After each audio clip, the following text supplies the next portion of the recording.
नमस्ते। आप सभी से अनुरोध है कि कृपया हमारे चैनल को सब्सक्राइब करें, वीडियो को लाइक करें, यानी कि सब्सक्राइब बटन दबावें और बेल आइकॉन दबावें।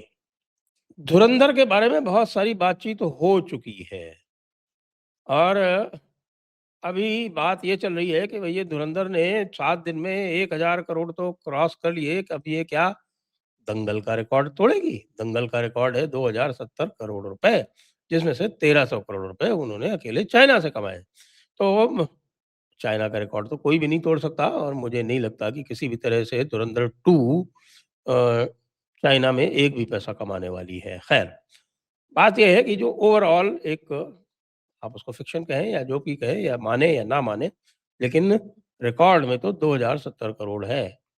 तो अभी तक इस पर थोड़ी-सी डाउट थी, लेकिन अचानक हमें पता चलता है कि जो सबसे बड़े एडवर्टाइज़र या सबसे बड़े मार्केटिंग एक्सपर्ट हैं धुरंधर के लिए, जिनका नाम है ध्रुव राठी, उन्होंने अपनी आलोचना का वीडियो जारी कर दिया है।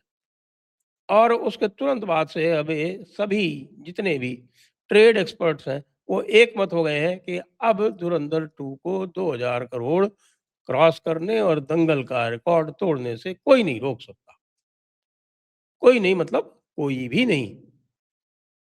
क्योंकि आखिरकार ये ध्रुव राठी का एक महान उद्यम है और ध्रुव राठी जैसा कि आप जानते हैं कि वो एक बड़े भारी ट्रेड एक्सपर्ट हैं और उनसे मुझे लगता है कि आदित्य धर ने उनके साथ में कोई फिक्स मैच खेला होगा। क्योंकि जो बातें उन्होंने कही हैं साहब, वो तो गज़ब ही गज़ब हैं। तो का क्या-क्या कहा है, थोड़ा-सा हम उनके ऊपर चर्चा कर लेते हैं। सबसे पहली बात तो श्रीमान जी कहते हैं कि ये बीजेपी का सबसे महँगा चुनावी विज्ञापन है। ओहो! भाई देखो, चुनावी विज्ञापन जो भी दिया जाता है ना, वो डायरेक्ट फ्री में फ्री में जो भी एडवर्टाइज़मेंट होता है, वो एडवर्टाइज़मेंट देखने वाले के लिए फ्री होता है। और ये जो विज्ञापन जिसको आप कह रहे हैं मिस्टर ध्रुव राठी, इसको जनता एवरेज ₹500 का टिकट खरीद के देख रही है और एक बार नहीं कई-कई बार देख रही है। तो ये भाई ये किस तरह का एडवर्टाइज़मेंट है जो जनता इतना पसंद कर रही है कि स्वयं पैसे खर्च करके जब ₹500 का तो एक टिकट होता है और व्यक्ति अकेला नहीं जाता। अक्सर ये फैमिली आउटिंग होती है और धुरंधर 2 ए रेटेड फ़िल्म होते हुए भी एक फैमिली आउटिंग है। मैं भी फैमिली के साथ ही गया था और विशेषकर मेरी जो पत्नी थी वो बिल्कुल थोड़ी बहुत भी वायलेंस होती है तो फ़िल्म नहीं देखती हैं। लेकिन जब उन्होंने ओटीटी पर धुरंधर 1 देखी तो उन्होंने कहा नहीं ये तो मैं भी देखूँ और सब लोग गए फिर जब आप जाते हैं तो वहाँ पे फिर और भी खाना खर्चा कुछ तो होता है।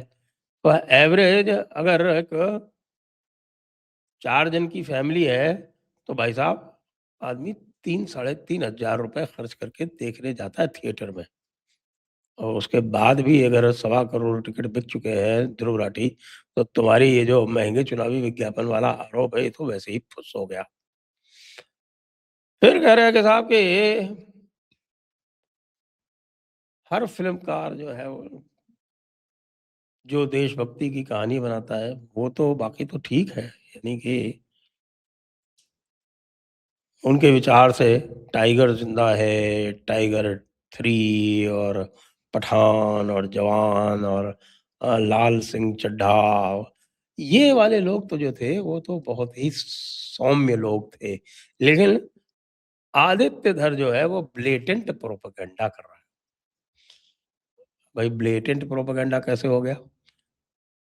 असल में ध्रुव राठी को ये कतई पसंद नहीं आया कि दाऊद इब्राहिम को दीनहीन दिखाया जाए, जैसा कि इस फ़िल्म में दिखाया गया है। दाऊद का सारा ऑरा ही ख़त्म कर दिया है इसने। लोग अभी तक दाऊद को लार्जर दैन लाइफ़ समझते थे, पता चला कि दाऊद तो बिस्तर में पड़ा हुआ अपनी सुसु-पॉटी भी खुद नहीं कर पा रहा है।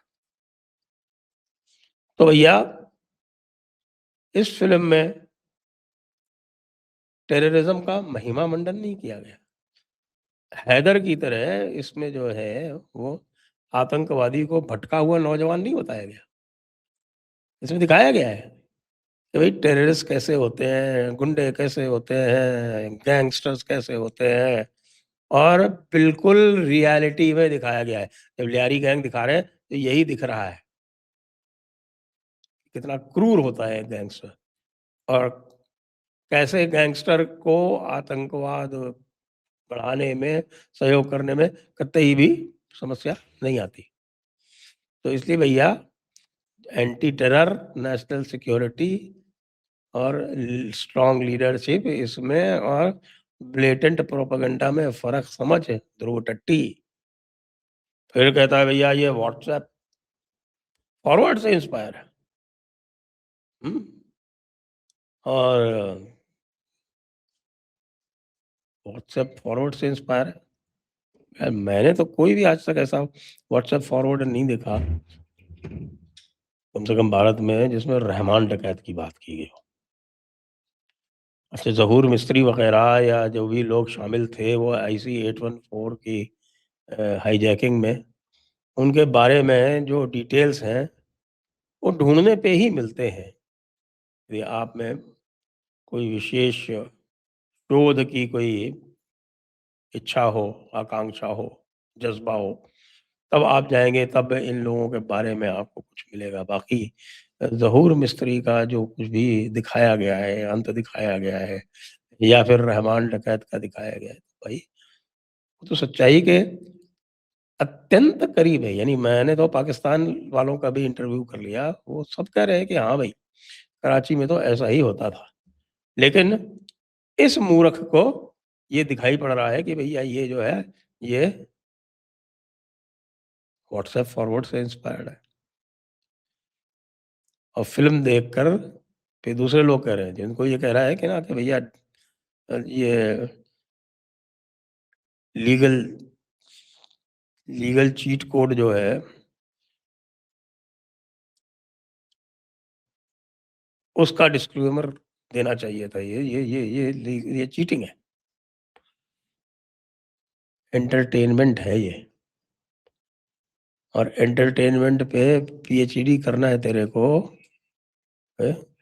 तो भई पठान, टाइगर, जवान इन पे आज तक क्यों नहीं की? पहले ये बता दे।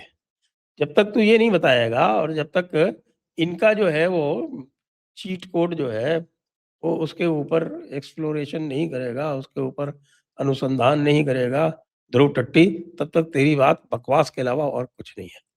अच्छा फिर कहता है कि साहब ये गैसलाइटिंग है, ये इमोशनल मैनिपुलेशन हैं? और ये लिव्ड एक्सपीरियंस का रीराइट नहीं है ये भई बहुत खूब। एक्चुअली ध्रुव टट्टी को सबसे ज़्यादा समस्या जानते कहाँ आई है? ध्रुव टट्टी को सबसे ज़्यादा समस्या आई है डीमोनेटाइज़ेशन को लेकर। अब हम ध्रुव टट्टी से पूछना चाहेंगे कि डीमोनेटाइज़ेशन के जो कारण बताए गए थे एक्सपर्ट्स द्वारा, क्योंकि ये बात नरेंद्र मोदी ने स्वयं कहीं नहीं कही। ये आप जानेंगे तो जो एक्सपर्ट्स हैं और जो पुलिस ऑफिसर्स हैं, उनके साथ में आप बातचीत करते हैं, उनके साथ में कई सारे लोगों ने कई सारे यूट्यूब वीडियो बनाए हैं और उन्होंने सबने बताया है कि भाई ये जो करेंसी वाला जो मामला था, वो कितना खतरनाक था। और इस करेंसी वाले मामले के कारण आपको ध्यान होगा, मालदा जिले में एक बहुत भारी दंगा हुआ था और वो दंगा इसीलिए हुआ था क्योंकि ये जो करेंसी नेटवर्क्स थे, वो उनको तलाश किया जा रहा था। उत्तर प्रदेश में अतीक अहमद, उम, मुख्तार अंसारी, बगल में बिहार में शहाबुद्दीन। शहाबुद्दीन का टेरर तो मैंने अपनी आँखों से देखा है भई और एक से अधिक आपको मिल जाएँगे इस प्रकार के किस्से नहीं बल्कि लोगों के जो अनुभव हैं शहाबुद्दीन के कि भई शहाबुद्दीन किस तरह से आईएसआई से डायरेक्ट इन्वॉल्व था और शहाबुद्दीन में और मुख्तार अंसारी में और अतीक अहमद में क्या संबंध थे। तो ये जो बात आ रही है कि भई करेंसी डिप्लॉय की जा रही थी अतीक अहमद से, तो आईएसआई के संबंध साथ संबंध तो अतीक ने स्वयं अपने कन्फेशन में स्वीकारे। इसके बारे में तो कई सारी रिपोर्ट्स भी आ गई। और जावेद खरानी जो है वो सुसाइड करके मरा है डीमोनेटाइजेशन के बाद, ये भी पता है। और जावेद खरानी जो था वो एक डीलर था इलीगल करेंसी में, ये भी सबको पता है। तो किस चीज का तेरे को मलाल है बेटा? किस चीज को मलाल है? अच्छा, एक बात और, इसकी लास्ट बात ये कह दूं कि भैया, जो ये मूवी, जो तेरा आरोप है ये, कि ये Indian armed forces, Indian intelligence और स्ट्रॉन्ग रिस्पॉन्स टू टेररिज्म को ग्लोरीफाई करती है, तो वो देशभक्ति जगाने के लिए करती है। तेरी बात जो है कि हर पैट्रियोटिक फ़िल्म में तुझे प्रोपेगेंडा दिखता है, तो यार तेरा जो लेंस है ना, वो तू बदलवा ले, ध्रुव टट्टी। फिर कह रहे हैं कि साहब, नहीं ये जो है वो बंगाल चुनाव के पहले लाई गई है, तो ये प्रोपेगेंडा है, इसको इलेक्शन कमीशन, सुप्रीम कोर्ट को रोकना चाहिए। कई लोग जा चुके हैं सुप्रीम कोर्ट में, बाय द वे। कई लोग सुप्रीम कोर्ट में गए भी और सुप्रीम कोर्ट ने उनको उड़ा दिया।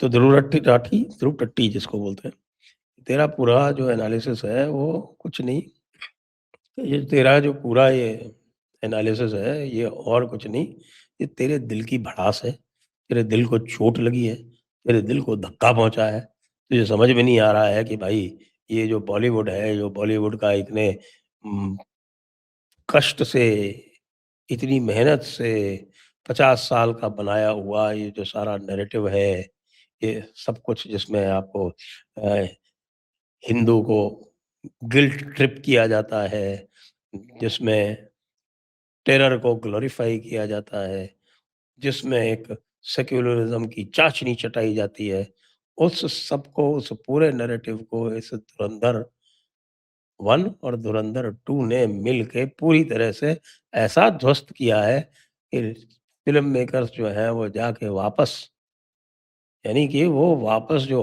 उनकी जो प्रोडक्शन में मूवीज़ हैं, वो इन प्रोडक्शन मूवीज़ को जाके वापस चेंज कर रहे हैं। इसलिए बेटा, तेरी जो ऐसी-तैसी है, तू बोलता रहे कि ये मसाला पैट्रियोटिक थ्रिलर है, पब्लिक राजा है, पब्लिक इज़ द किंग, और उसने बॉक्स ऑफिस पे सारे रिकॉर्ड तोड़ के तेरे जैसे दल्लों को ये बता दिया है कि अब यहाँ पर राष्ट्रवाद और हिंदुत्व चलेगा। तेरे जैसों का वो फर्जी वोकिज़्म और जो फर्जी सेक्युलरिज़्म है, अब वो नहीं चलेगा। जय हिंद, जय भारत, वंदे मातरम।